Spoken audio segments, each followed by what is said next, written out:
Nag-viral nga ang video nito ni Basha kung saan kasama nga niya ang grupo ng Yumi. Sinuot nga sa kanya ang wig nito ni Megan at minakapan pa nga siya. Kaya naman nga't dahil nag-viral ito ay napanood nga ito ng mga kapitbahay nga nito nila Basha at nakarating nga sa kanyang ama. Kaya naman nga't binatikos nga itong si Basha at sinabi ngang bading siya. Kaya naman nga't nang wala sa oras ay ito nga si Basha ay umami na nga sa kanyang ama. Samantalang kinompronta nga ni Basha ito ngang si Jenny na nag-viral nga ang video nga niya.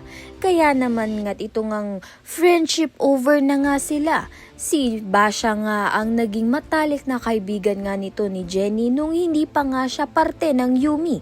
Kaya naman nga't malaking parte kay Jenny kapag nga nawala nga si Basha sa kanyang buhay dahil nga nasira ito sa pangbabash nga sa kanila.